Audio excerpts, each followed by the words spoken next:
Welcome back to Learn Astrology with Mary. My name's Mary English. You can find me at www.maryenglish.com, maryenglish.co.uk, and UK Astrologer. Now, you're going to have to excuse the fact that I've got a fan on in the room that I'm in. I refuse to turn it off because otherwise I will just melt. It is ridiculously warm in the UK at the moment, which is rare. It only happens normally, if it happens at all, once a year, and today is that once. So I do apologise for the buzzing in the background. I'll do as much as I can to edit it out and stay near to the microphone so you can't hear so much of it. Now, as promised last week, we have the chart of a volunteer, and I'm only giving her first name, which is Elizabeth. So we have Elizabeth's chart. I'm going to block out her location of birth and obviously her date of birth, but you know how to reverse engineer a chart now, so if you want to find out her date of birth, you'll be able to do it, but maybe you won't be able to find the location. Anyway, she emailed into me, and I'm going to read some of the emails we've had, but not all of them, because there's a limit to what I can cover in a 40-minute podcast. It's not the same as having a reading. Let's kick off with her first email, which was, "Hi Mary, my name's Elizabeth, and I just recently discovered and binged your incredible astrology podcast. I'd been feeling called to write to you regarding questions about challenging aspects, but after listening to episode 436, I don't think I have a choice anymore. I'm a 27-year-old American woman with, as the subject line displays, that dreaded 11th house Cancer moon. Ironically, I used to adore my Cancer moon for much of my life, thinking it was the source of my intuition and empathy, until I realised that it was my most harshly aspected planet and was the handle of my bucket-shaped chart. Anyway, I have lots of concerns and questions about my chart, which conveniently all have some relation to my moon."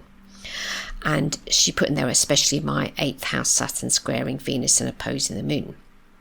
I'm not sure how much detail to go into about my life, so just in case that's not how you work, I'll just provide my birth information before hopefully hearing back from you. So she did hear back from me. Obviously, I always reply to all emails as long as they're not abusive. And so we've had a number of emails, and I asked her what was the most pressing concern for her. What was it that she wanted to learn the most from her chart, which I'm going to share and we're going to go through in a minute. And the first thing I asked her was, when I replied back to her, how do you make your Saturn in the 8th? I'm using the equal house and it's turning up. You've got Saturn in the 7th and your moon is in the 10th, not in the 11th, because she was responding to the podcast which I'd done on moon in the 11th. Anyway, it became apparent that she was using the whole sign method. So I'm not going to go into whole sign. You need to chug over to Chris Brennan's podcast to learn about that. I've mentioned it a few times that I'll use whole sign when I haven't got a birth time for someone, because it's so much easier. But we do have a birth time for this particular person. Elizabeth, we have your time. I'm not going to do this analysis about which planet is in what house, unless I think it's really urgent that you need to know those things. And yes, you definitely do have a bucket chart, but the things that stand out to me the most when I first look at this chart is there is a flapping great big enormous yod going on there. Yes, there is a load of squares and oppositions forming a sort of T-square, and however there are some trines and sextiles, and I don't know, I can't remember which podcast it is, but I've talked about that if all you ever focus on is the negative things in your chart, you're just not going to be a happy bunny. You need to work with the things that are positive. I'll quote the name of the book, hold on. Astrology and Transformation by Adrian Duncan, and in there he talks about it's very easy when you're working with a client to go, oh, you got this square, you got that square, and it's like, oh, they know these things. But we'll go to the positives. Oops, just bashed the microphone. I'll talk about the chart in just a second, but I need to do the email bit of it first. So then we got on to she has revealed, and it's very kind of her to share that so she said she was using the plaster system to start with, and she says that let me get away from the real crux of my life, which was serious addiction, abuse and deception. In fact, the only part of my plasters chart that alludes to this darkness is my Sun conjunct Pluto and a harshly aspected moon. Although I'm also so insufferably critical and a perfectionist to a fault, most noticeably when it comes to myself, my appearance and my perceptions to others, hence Virgo rising. So we'll talk about that, okay? Then she used the whole sign system, and Saturn at the beginning of the 8th house, Pluto in the 4th, Jupiter and Uranus in the 6th. That made a lot more sense for her, because she says here, my childhood trauma, the catalysts for my addictions and mental illnesses that I've been trying to work through all stem from childhood trauma, abusive dad, but also he was the only parent capable of love and support and greatness. He's reformed now. And then an emotionally absent, neglectful mom who's a triple Capricorn. So she had a light bulb moment doing whole sign and finding Saturn in the 8th. She's had 2 relationships where both partners died tragically and violently. She's had every type of addiction and mental health issue there is, truly. Hard drugs, specifically heroin, were what grounded those relationships and my connections. She's had depression, anxiety, bipolar, severe eating disorder, childhood trauma, sexual abuse, you name it, we're all there. She entered her first real relationship at 20. But the aforementioned issues began when she was as young as 6 and culminated during her teenage years, the abuse that is. So we got from the age of 6, and I think teenage years start at 13, but I do want to point something out about being 10 years old. I'll come to that in a minute. Just sorry about this being super chaotic, but I really appreciate the chart you've enclosed for me as well as the video, so I explained to her about equal house. Now, specific questions. My Venus square Saturn really has impacted my life so deeply, and I'm only getting the benefits of that delay now that I'm 27. As far as I understand, it's a delay of beauty, pleasure, joy, and even sexuality. And that would be correct. I despised my appearance for most of my life and refused to put myself out there for fear of rejection. I closed myself off completely and neglected all of my needs. And then I got into drugs that took away inhibitions as aged 16 to 17 years old. I was able to explore my sexuality, except not really. It was a facade. And all it did was let people take extreme advantage of my insecure, pathetic state and violate my body over and over again. Now, if I'd been working with her, I would have stopped her at that point, taking an extreme advantage of my insecure, pathetic state. Okay, now that's a thought that she has had, that she was insecure and pathetic. Any abuse is not brought about by anything that you are. Abuse is wrong. It's quite common for people that have suffered with abuse to think that if they'd done something differently, they wouldn't have been abused. That is never the case. Abuse has no justification whatsoever, and especially to abuse someone younger than oneself is in most countries criminal, but it's never down to the person. So if you're going to abuse someone, you're bent, basically. You're not a nice person. But the person that is being abused will constantly be on edge, because they think, well, if I do this differently, then daddy won't get cross if I do that differently. So starting from an early age, if you don't feel, not you personally, Elizabeth, obviously, but this is people in general, if you don't feel safe and secure, then you'll never feel safe and secure if you're very small and there's no safety or security in your upbringing, because it's now wired into you. So we always need to look at solutions, which I'll come on to.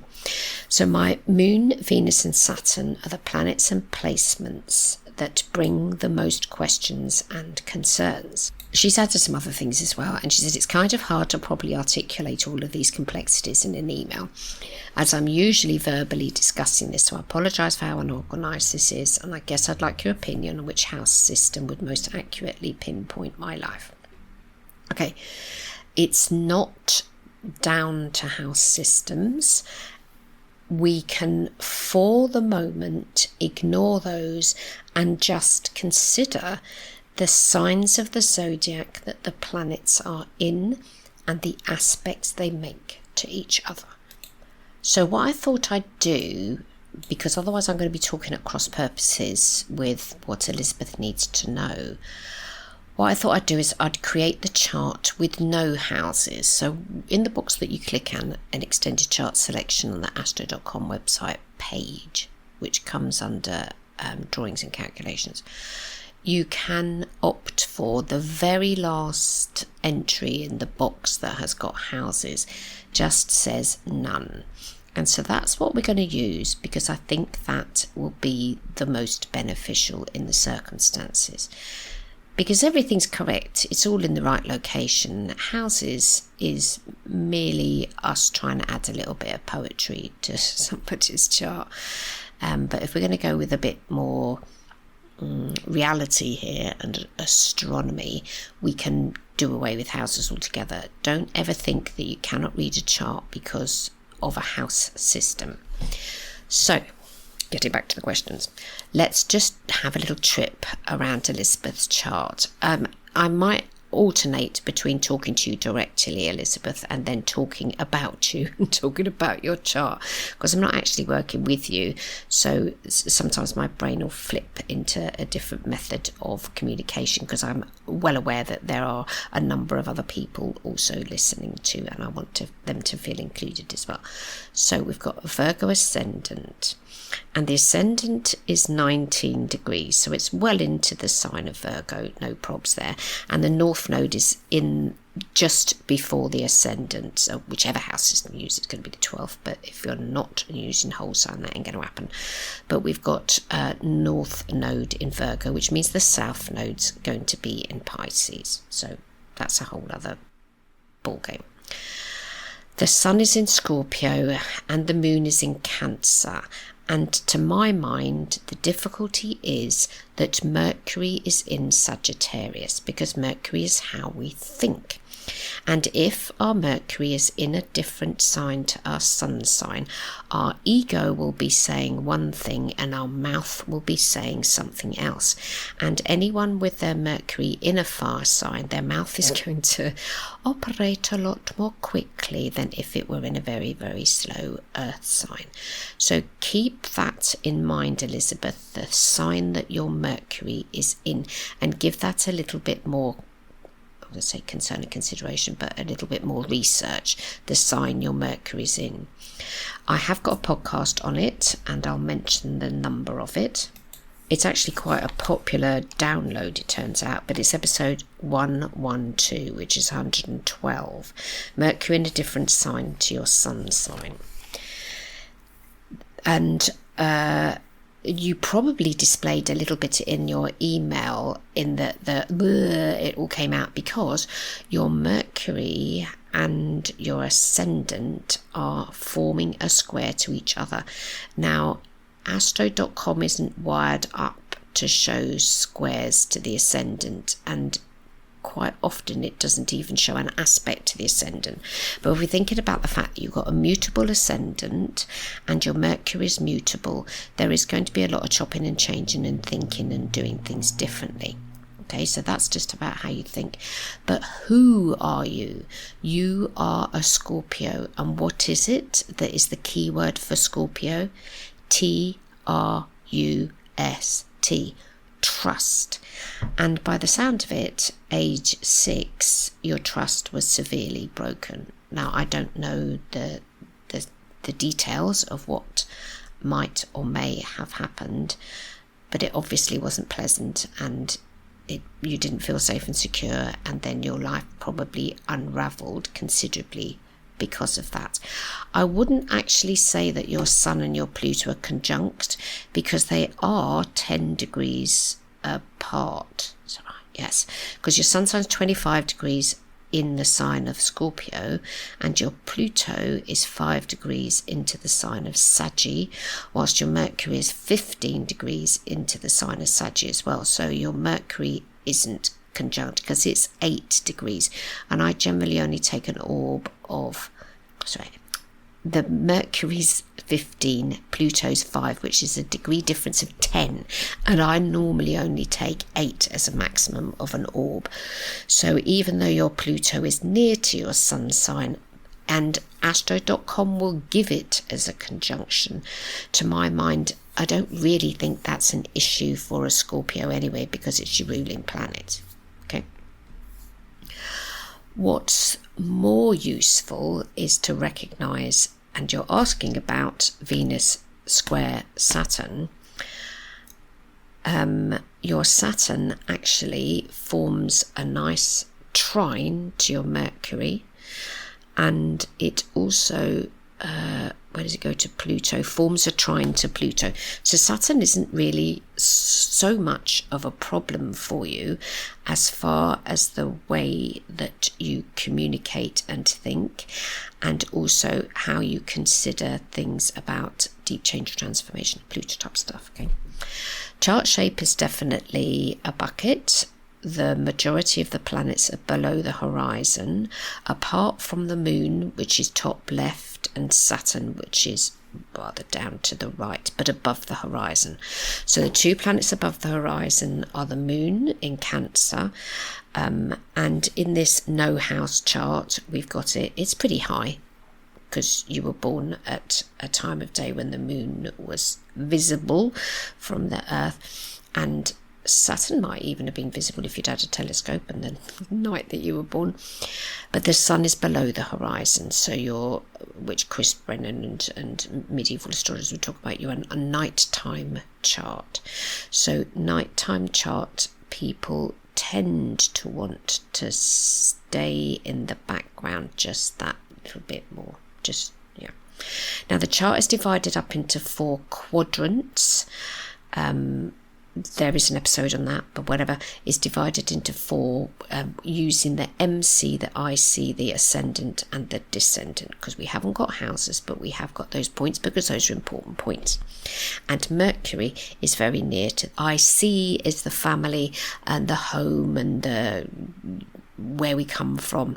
The IC is our origins and our roots. The ascendant is how we display ourselves to the world. The descendant is always the 7th house, but the descendant is how we have relationships with others, and the MC is the highest point in our chart, and where we the other people in our world that we live in view us in a professional capacity via the MC. Okay, we're not using houses. We have got Chiron 10 degrees in Scorpio as well, but I will just keep him out of the picture for the minute. And then we go on to Mars and Venus in Capricorn. We've got Neptune in Capricorn, we got Uranus in Aquarius and Jupiter in Aquarius. So if we're dividing the chart into 4 quadrants, in the first left-hand bottom left quadrant we've got the Sun, Pluto and Mercury. In the second quadrant, bottom right, we've got Mars, Venus, Neptune, Uranus, Jupiter. And then in the next quadrant, which is top right, we've got Saturn, and in the last quadrant, top left, we've got the Moon. And the Moon is almost a singleton planet. Almost, but not quite. If we are a bucket shape, the handle of the bucket is the most important planet. And it's happy. We have to consider that the moon is happy in the sign of Cancer, which is the sign it's in. And Saturn is in the sign of Aries and it's retrograde. I'll come on to that in a minute. But the moon being in Cancer is your strength. Okay, that you absolutely know how you feel. And with it being high in your chart, regardless of what house system you're going to be using, the fact that it's high, it's important that you do use your moon. Okay, very important. Now, going back to the ascendant. Ascendant is Virgo. The ruling planet to your ascendant is Mercury. And your Mercury is near your IC and it's in the sign of Sagittarius. Read up, please. On your Mercury in Sagittarius, you're going to say it as it is. You are not going to hold back, which is fine, because plenty of people can do that, except it can cheese people off sometimes. The fact that you will come out and say it as it is. Remembering the story of the emperor with no clothes, and the story goes that he was an emperor and everybody used to suck up to him and say he was marvellous and all that of it, and then somebody got a bit crafty and decided to tell him that he was going to make him a costume, and when he turned up he told him to take all his clothes off, and the idea was that he'd given him this robe that was made and would make him invisible or whatever. I can't remember the total story, but the idea was that he was wearing nothing, but he'd be told he was wearing something, and he walked out in front of the people and he's marching along and all this with no clothes on, and a little child shouts out, the emperor has no clothes, and it took a child to state the flipping bleeding obvious. But that's what Mercury in Sagittarius is all about. You are going to say it as it is, which doesn't mean that is wrong. You're just saying it as it is. However, the side effect is that it might come out just that little bit too quick.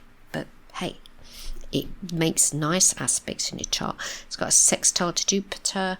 It makes a trine to Saturn. And I think that was it. Yes, those are the nice positive aspects that your Mercury makes. So read up on that. It's the ruling planet. Your chart is the most important planet. So wherever Mercury is today is going to, inverted commas, affect you and how you feel and what's going on for you. Now there's only two planets are in their natural homes. So you've got Moon in Cancer. Moon in Cancer will just feel stuff 24/7. They're just going to feel. However, because the Moon is opposition to Venus and Mars and square to Saturn, you will remember the criticisms of your parents. The Moon is the mother and Saturn is the father. They're square to each other in your chart, and you'll remember the fact that your parents didn't get along with each other and probably didn't get on with you. So going back to what you've already said in your email anyway, your childhood was not fantastic. So that's where the healing needs to occur. Now, you've mentioned in your email that you have got a Saturn return coming up. It hasn't arrived yet. It'll be probably, I'll double check in a minute, but I think it's end of June 2026, so it's not this year. That's coming up. You have your Saturn return. It's in the sign of Aries. I wanted to talk about the fact that your Saturn is retrograde in Aries. Because it's like your parenting planet, and how does it or doesn't it parent you? It makes nice aspects. Okay, we have got nice aspects. It also makes squares to your Venus and your Mars. And those are your energy planets, so it might deplete them of energy. So Venus and Mars are the love planets. You've got them in the sign of Capricorn. You're going to be, for yourself, more serious about your energy levels and also the people that you love. You don't want just fly-by-night relationships. You want serious ones, probably with people older than yourself, because Capricorn is the sign of senior dom. But with it forming a square to your natal Saturn, there's going to be push-pull with that. And the fact that you have your natal Saturn retrograde is going to be more difficult for you to accept responsibilities in a regular way. Whenever a planet goes retrograde, you need to find your way of doing things rather than the generational, because retrogrades aren't so much generational. There'll be a bunch of other people obviously that are born when you had that. You might need to check their charts out, so go to astro.com and do a search to find out other people that have also got Saturn in Aries natally retrograde, and how do they feel about it. But with Saturn being in Aries, Aries is the first sign of the zodiac, and this get out there and do it. It's the leadership type of sign, and Saturn is the planet of responsibility. So you normally would be quite good at accepting certain responsibilities. However, you're going to want to have those responsibilities in your own way. So Moon in Cancer, Moon's happy in Cancer, that's in its rulership, happy, happy, happy. Uranus in the sign of Aquarius, happy, happy, happy, happy. None of your other planets are in inverted commas in their natural signs, but hey, there's 12 signs of the zodiac, 10 planets, you're not going to hit lucky with every single one. So you've got your Uranus and your Neptune pretty close, and they're coming up as a conjunction because your Neptune's 27 and your Uranus is 5, so there's only 8 degrees between them, which Auntie Mary thinks is a conjunction. So you are part of the indigo generation, so you need to listen to episode 21, which is more info on that, and you have got a very one-sided chart.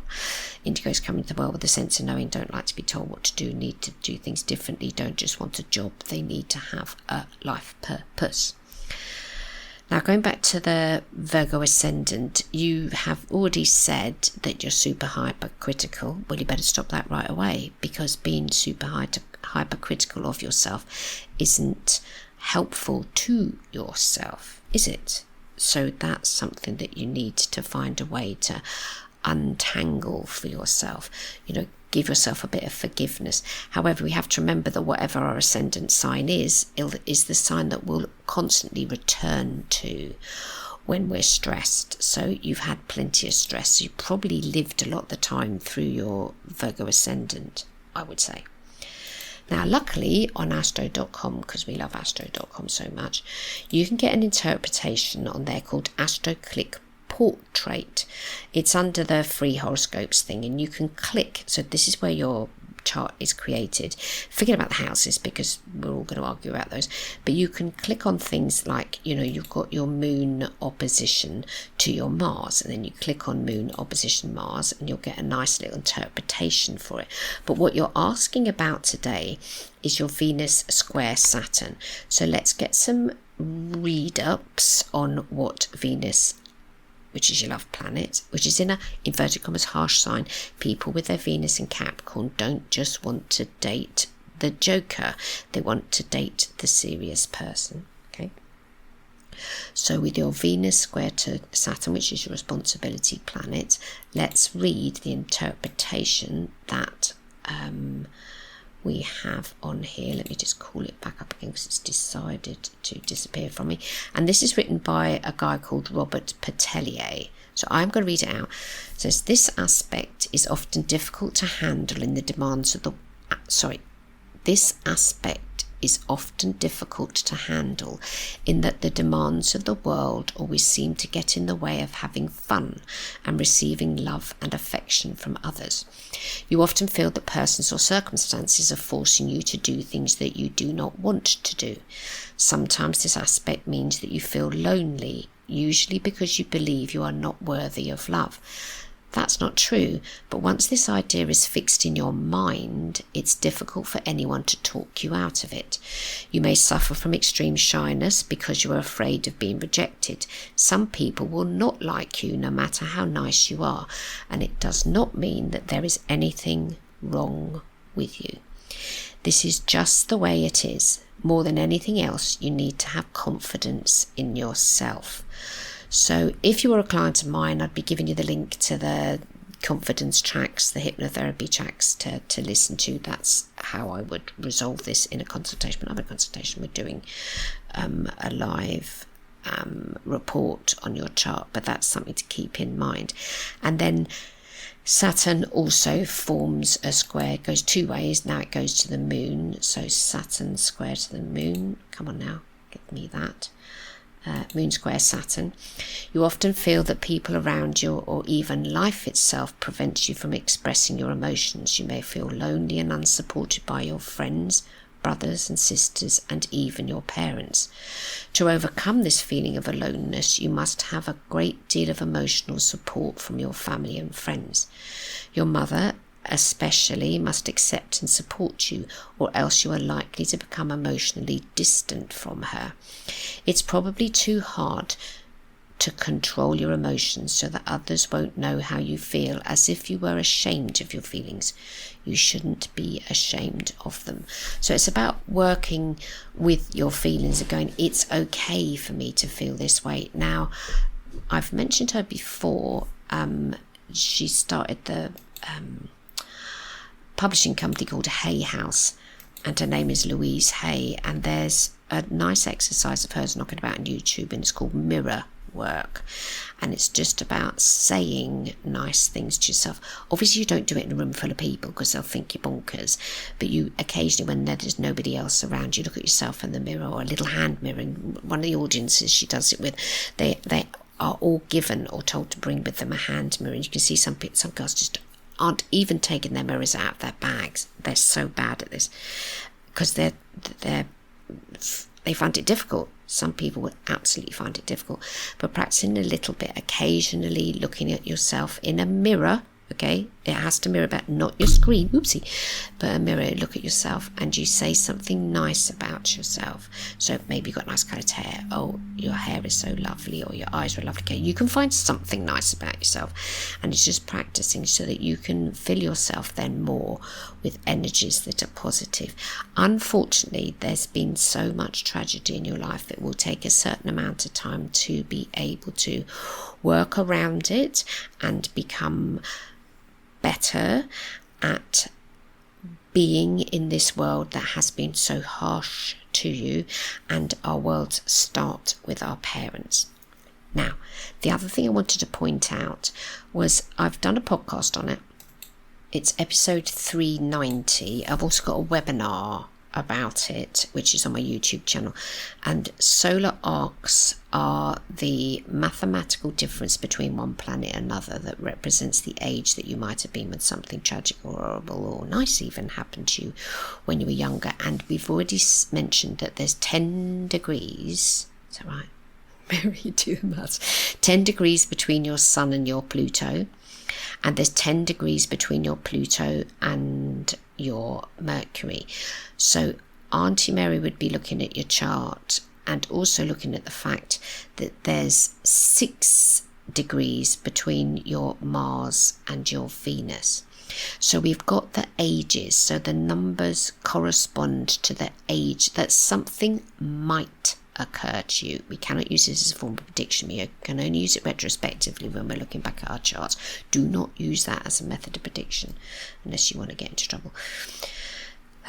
You can use it very, very gently, but you told me that when you were 6 it all went downhill. So there's 6 degrees between your Mars and your Venus. So those are your 2 love planets. Okay, Mars is how we give love, Venus is how we receive love, and there's 6 degrees between it. So at age 6 something happened to you, and Venus and Mars are also the sexuality planets. Yeah, but then we've got the 10 degrees between the Sun and Pluto. So if we move the Sun forwards towards Pluto, because this is the order that they go in, so they go in the counterclockwise, the same as your chart goes. So we can say the Sun took 10 years, metaphorically number wise, 1 degree for every year of your life. The Sun now gets to Pluto and bang, your life goes a bit different. And then we move Pluto forwards by 10 degrees and it gets to Mercury. So Mercury is how you communicate. So we can say twice, or not twice, but the age 10 is important for you. Okay, which has passed now because you're 27. Okay, you're not those ages anymore. Those bits have gone.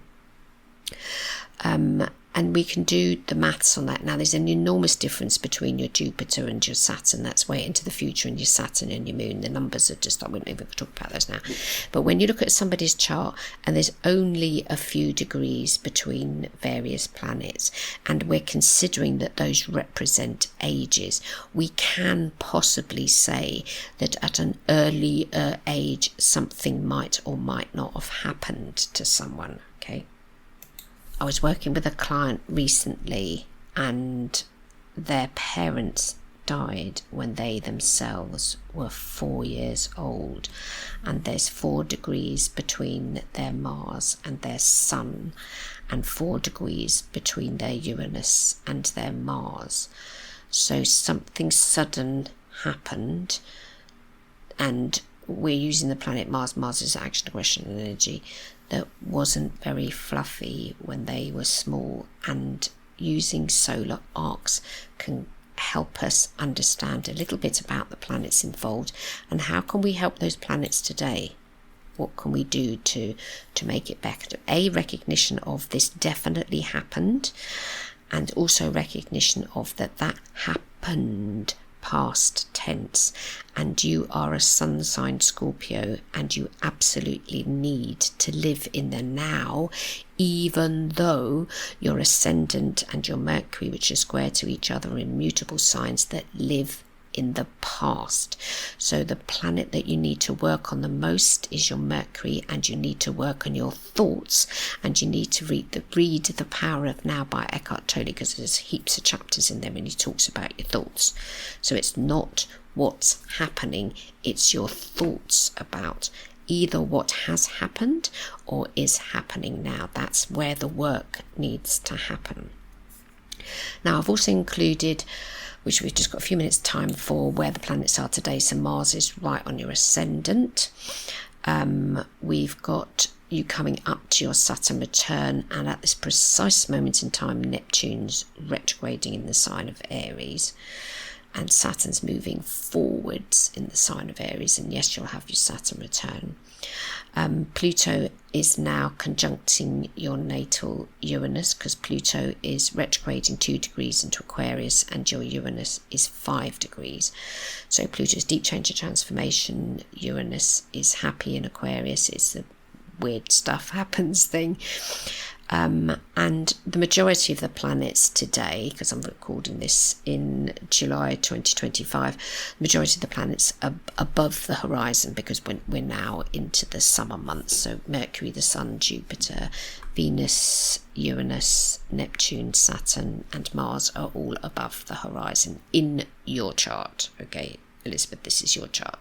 So just to summarize, the thing that will help you the most is not necessary to revisit your past, which therapy, and you've had lots of it, therapy can assist, but we have to remember that it's being motivated by your Virgo ascendant, because Virgo is the sign of health and healing and also worry. And it is your thoughts that you need to work on. So anything that you can do to calm your thoughts down and to challenge your thoughts. I mean, that's the other thing. You can go to the website, The Work. That's by Byron Katie. She's a sun sign Scorpio. She's a sun sign Sagittarius with Moon in Scorpio. So she's the other combo too, because you're a sun Scorpio, Mercury, Saggy. It's about challenging the thoughts that we have and asking them a question, and are they true? And going back to the sign of the zodiac you are, it's Scorpio, which is all about trust, rather than your Mercury, which is constantly going to be asking why. There might not be an answer to that. That, why did this happen? Why did it happen to me? What did I do to bring this on? You didn't bring it on. People that abuse in any way anybody that is younger than them or less experienced than them, they're criminals. Simple way of putting it. So acceptance releases us from trauma. Acceptance that yes, that's part of me, but it isn't how I define myself. I'm a sun sign Scorpio, and therefore I'm interested in trust. And the first person you need to trust is yourself. Can I trust myself to do this? Can I trust my feelings? And the last thing I want to point out, you have got the Yod, and your Yod unites your Mercury, your Jupiter. Jupiter's like a planet, by the way. Jupiter and your Mercury, so that's cool because Jupiter is the ruling planet to your Mercury, because your Mercury is in Sagittarius, but it forms that in conjunct to the moon, so there's a hell of a lot of emphasis that's going up there to your moon. So give your moon a break, allow your moon to feel things, maybe keep a journal, maybe adopt a pet, maybe if you can't adopt because you can't afford it, other pets, you can volunteer for 1 day a week in a pet sanctuary or something, so that you can be giving care to others. The moon in Cancer loves snuggles and cuddles and all of those things, which you can definitely do with animals without needing to have masses of qualifications. I was going to sort of say, well, children, well, I don't know what your qualifications are, so that might not help, but definitely animals, because an animal, actually any animal, if you're a kind, nice person, they'll be kind and nice to you. It's only when we're nasty to animals that they turn nasty. So Elizabeth, I hope that's helped. We've been round your chart today. We were asking the question about Venus square Saturn, okay, and that it's really impacted you. It doesn't have to continue to do that, because if you work on the planets that have got positive aspects in your chart, so that is Mercury sextile to Jupiter, Mercury trine to Saturn, Jupiter trine to Saturn, the Sun sextile Neptune. I mean, you've got Sun and Neptune sextile. Whoa, that's nice. The Sun is who we are. Neptune's the flipping psychic planet. Work a little bit more on how you sense things. What's your sensory perception? The book I'd probably recommend would be E Squared by Pam Grout. Sorry, every client of mine gets a reading list, but E Squared by Pam Grout. I think she's a Taurus, don't quote me, but that's a lovely book about being able to manifest, and that the world is a friendly, nice place. And I'm sorry that your childhood wasn't positive, but you can make your future positive and your now positive, because it's every moment that we're here, and every moment continues into the next moment. But it's this place that we are here now. You are safe now. While you're listening to me now, you definitely are safe. So I hope you have a fab week, and I'll be back next week. Thank you very much to Elizabeth for sharing your chart. I hope you have a fab week. And one last thing, the Astrological Association and the London School of Astrology have both released free magazines. So the London School of Astrology is now publishing what was called the Mountain Astrologer, and the Astrological Association are producing a magazine called Stellar, STELLAR, and both of those publications, the Mountain Astrologer and Stellar, are free. So if you Google London School of Astrology and then write in there Mountain Astrology, you'll get a free, or you can find them, the London School of Astrology, Frank Clifford, you can find them on Instagram and everywhere. The Astrological Association, if you Google that and you Google the word Stellar, or go to the website and search for Stellar, STELLAR, both of those publications, and I know the people that are editing both of them. They are wonderful and they're free, and I recommend you download them and get them because they're free, because if we don't download them and get them while they're free, then eventually somebody's going to charge money for them.